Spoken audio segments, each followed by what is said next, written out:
Hello everyone, আমি সুচেতা। বংস কিংডমের নতুন ভিডিওতে আপনাদের সবাইকে স্বাগত জানাই। আমাদের বাড়ির সামনে একটা ছোট্ট পার্ক আছে। এখানে পার্কের মতো দোলনা বা স্লিপ না থাকলেও ছোট্ট একটা খেলার জায়গা আর বিভিন্ন অ্যাক্টিভিটিস আছে।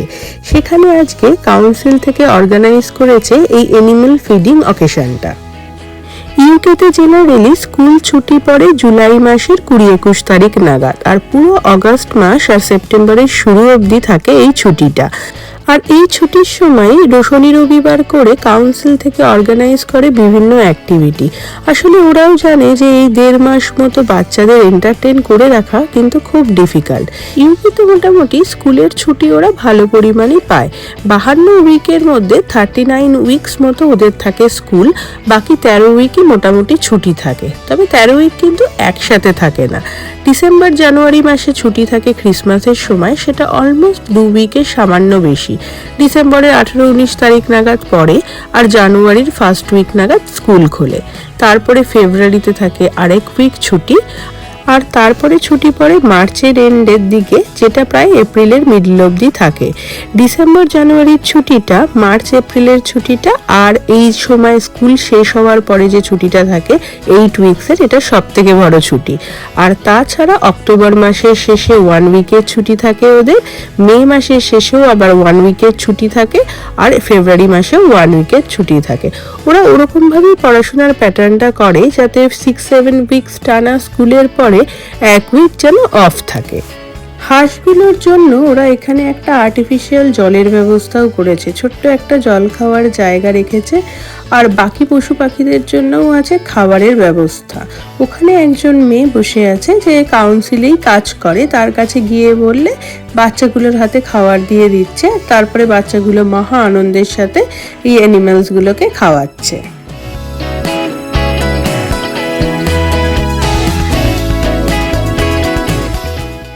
এই জিনিসটা এবার প্রথম দেখলাম, এবং সত্যি কথা বলতে বাচ্চারা কিন্তু বেশ এক্সাইটেড। আমি শ্রেয়াঙ্কের সঙ্গে কথা বলে দেখলাম ওদের স্কুলেও মাঝে মাঝে বিভিন্ন পশু পাখি আনে, যাতে ওরা সেই সবগুলোর সাথে ফ্যামিলিয়ার হতে পারে।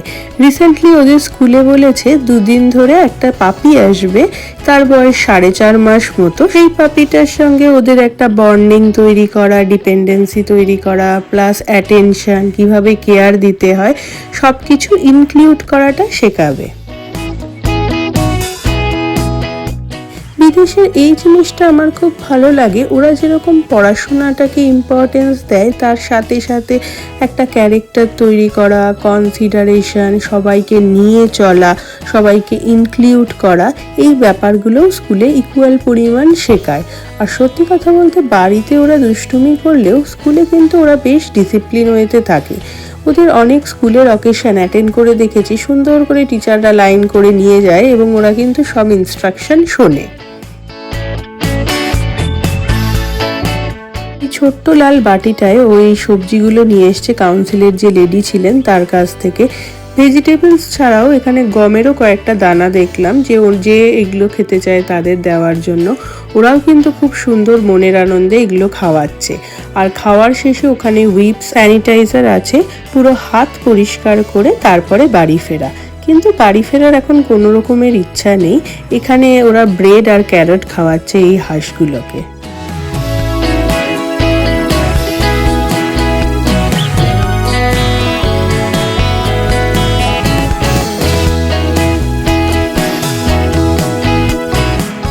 দেখতে দেখতে কিন্তু অনেক বাচ্চা কাচ্চাই চলে এসছে। টাউন সেন্টারের একদিকে আসলে অনেকেই ঘুরতে আসে উইকেন্ডের দিকে, তারা দেখেছে যে এখানে এই অ্যাক্টিভিটিসটা হচ্ছে, এবং সত্যি কথা বলতে বাচ্চাদের তো বেশ মজা লাগে না এসব করতে।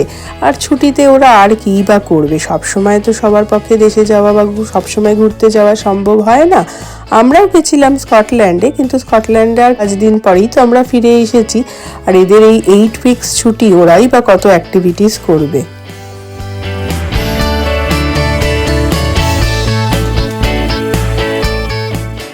বাচ্চাদের কিন্তু এই অকৃত্রিম ভালোবাসাটা সত্যিই দেখে ভালো লাগছে। এখানে ওরা এদের ব্রাশ করে দিচ্ছে, খুব মনের আনন্দে ব্রাশ করছে। ইভেন কিছু কিছু অ্যানিমালস তো দেখলাম খুব সুন্দর ঘাড়ে আরামও খাচ্ছে।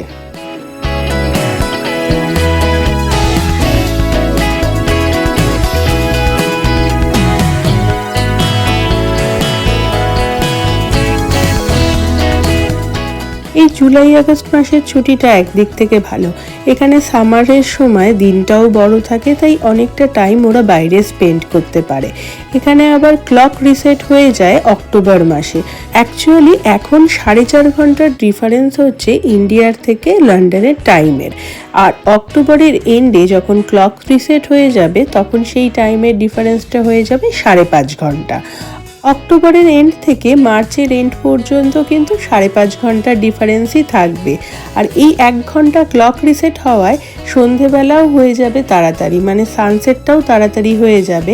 এখন যদি ধরুন 6:30 7টা অবধি আলো থাকে, হট করে একদিনের ব্যবধানে সেটাই 5:30 6টা হয়ে যাবে। আর এই 5.5 ঘন্টা ডিফারেন্সটা চলবে মার্চের এন্ড অবধি। মার্চের এন্ডের পরে আবার ডিফারেন্সটা হয়ে যাবে 4.5 ঘন্টা, তখন আবার দিনের পরিমাণটা বেড়ে যাবে। এখানে গরমকালে কিন্তু 9:30 পৌনে 10টা অবধিও ভালো আলো থাকে, আবার শীতকালে 3:30-র মধ্যে অন্ধকার। এখানে ডিসেম্বর মাসটা বলে সব থেকে ডাল। ডিসেম্বর মাসের দিকে এখানে 3:30-র মধ্যে পুরো অন্ধকার হয়ে যায়, মানে রাতের গভীর অন্ধকারের মতো। তবে অফিস কিন্তু সেই সেম টাইম, যেমন যার 6টা অবধি তাদের 6টা অবধি, যার 5টা অবধি তাদের 5টা অবধিই থাকে। তবে এইসবের পরেও শীতের ক্রিসমাসের টাইমটা এখানটা বেশ ভালো লাগে, কারণ চারিদিকে বিভিন্ন অকেশন থাকে, লাইট থাকে। হাইড পার্ক যেটা সেন্ট্রাল লন্ডনে, সেখানে উইন্টার ওয়ান্ডারল্যান্ডও থাকে। উইন্টার ওয়ান্ডারল্যান্ড আমাদের ওখানের একটা বিশাল মস্ত বড় মেলার মতো, চারিদিকে এখানে ক্রিসমাস লাইট দিয়ে ডেকর করে থাকে। আর এই আমরা বিকালবেলার দিকে অ্যানিমালস অ্যাক্টিভিটির পর পার্কে চলে এসেছি। পার্কের এই দিকটা হচ্ছে খেলার জায়গা। এই পার্কটা আমাদের বাড়ির কাছে recreational ground.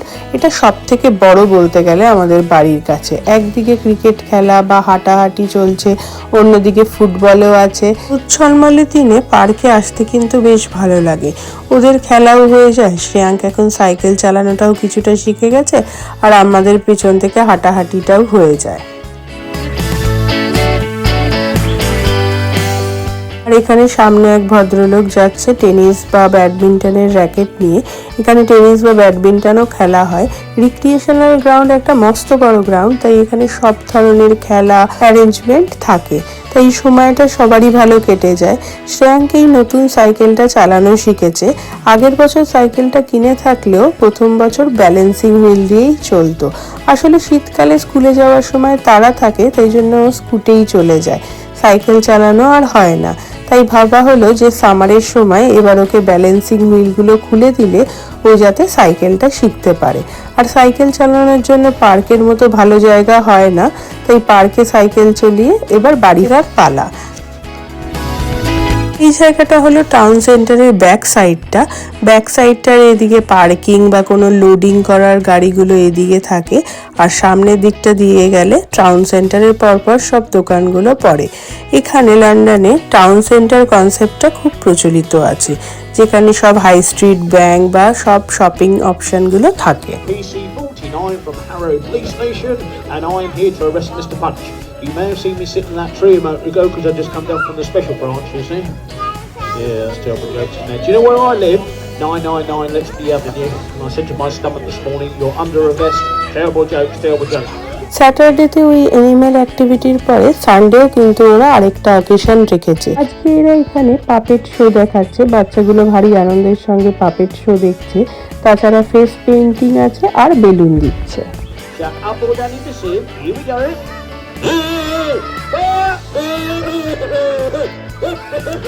All right, where is he? He's down there. Are you tricking me, you lot? If you're tricking me, I'll have to arrest you lot and you won't all fit here. Here, boys and girls, do you know what we call two robbers? A pair of knickers. Right, shut up or down in this here. Here we go.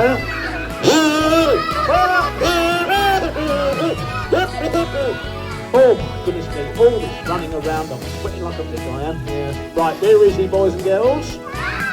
He's down there. Right, shut up or down in this here. Here we go.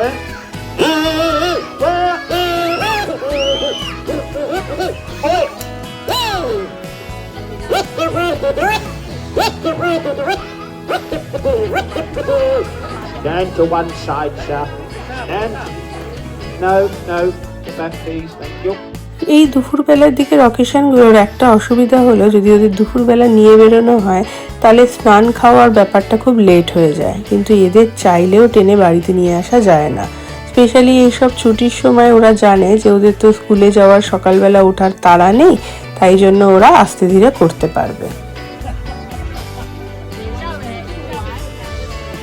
Close your eyes, close your eyes.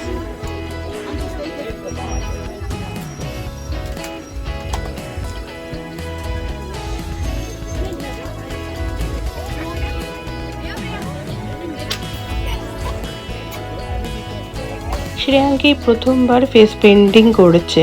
Face painting এর এখানে কিন্তু বেশ বড় line ছিল। লাইনে দাঁড়িয়ে দাঁড়িয়ে আমরা ঠিক করলাম যে ও কি ডিজাইন করবে। ও নিজেই ডিসাইড করেছে যে ও টাইগার হতে চায়। তো প্রথমে আমরা ভাবছিলাম ফেস পেন্টিং করাবো কিনা, কারণ ওর স্কিন খুব সেনসিটিভ, কিন্তু দেখলাম অনেক বাচ্চাই করছে। ফেস পেন্টিং এই জিনিসটার এখানে বেশ চল আছে। ওরা এখন এটা পাউডারের উপর করে দিচ্ছে, অনেকে আবার ব্রাশের উপরও করে। তবে দেখতে কিন্তু বেশ কিউট লাগে, খুব সুন্দর সুন্দর ডিজাইনও হয়ে থাকে। আমরা ভয় পাই যেহেতু ওর সেনসিটিভ স্কিন বলে, কিন্তু অনেকেই করছে দেখে আমরাও সাহস করে করিয়েই নিলাম। যেহেতু শ্রেয়াং খুব এক্সাইটেড, তাই সবসময় সবকিছুতে না করলে ওরও খারাপ লাগবে।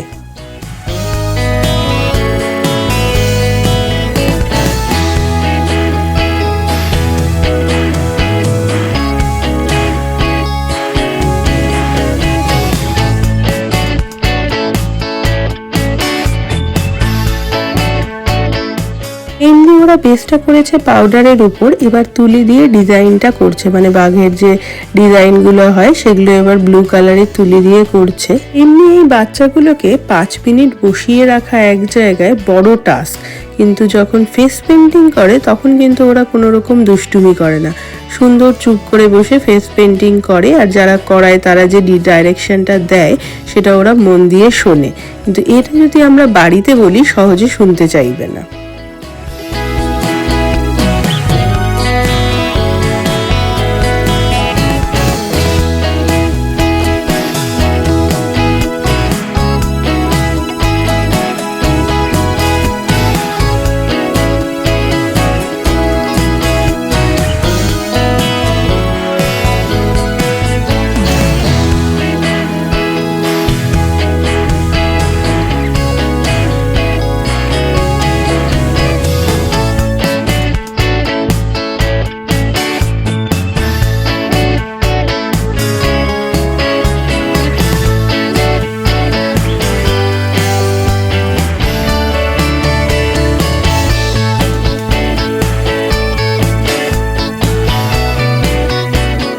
ফেস পেন্টিং অলমোস্ট শেষের দিকে। শ্রেয়াং খুব এক্সাইটেড যে ওর ফাইনাল লুকটা দেখবে, এবং আগেই বলে দিয়েছে যে বাড়িতে গিয়ে এমনভাবেই স্নান করতে হবে যাতে এগুলো ধুয়ে মুছে না যায়, অ্যাটলিস্ট একদিনের জন্য যাতে থাকে। কোথায় লিখেছে পোগো? পোগো লেখা কোনটা?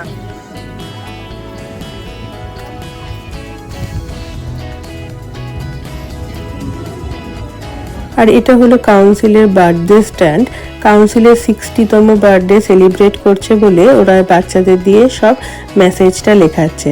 আর এই বেলুনটাও ওখান থেকেই পেয়েছে, বিভিন্ন শেপের বেলুন দিচ্ছিল, উনি গান বেলুন চয়েস করেছেন। আর এখানে বিভিন্ন সাইজের আউল আছে, সেই আউলগুলোকে ওরা বাচ্চাদের হাতে ইভেন বড়দের হাতেও দিচ্ছে, বাচ্চার সাইজ অনুযায়ী আউলের সাইজ দিচ্ছে আর ওরা আউলগুলোকে আরাম দিচ্ছে। প্যাঁচাগুলোও কিন্তু ভারী ট্রেন্ড, ওরাও কিন্তু হাতে গিয়ে কোনো ধরনের কোনো অসুবিধা করছে না। যদিও এখানে অনেকগুলো ইনস্ট্রাক্টরও আছে, তারাও বিভিন্ন জিনিস বলে দিচ্ছে এবং বিভিন্ন ধরনের আউল সম্বন্ধে বলছে। এই অভিজ্ঞতাগুলোও কিন্তু জীবনে খুব জরুরি। পড়াশোনার সাথে সাথে এই সব ধরনের অভিজ্ঞতাগুলোই মানুষের ক্যারেক্টার গড়তে সাহায্য করে। চলুন এবার ওকে বোঝাই যে আউলটা ফেরত দিতে হবে, এবং আজকের ভিডিওটা এখানেই শেষ করলাম। আবার নতুন কোনো ভিডিওতে নিয়ে আসবো নতুন কোনো অভিজ্ঞতা।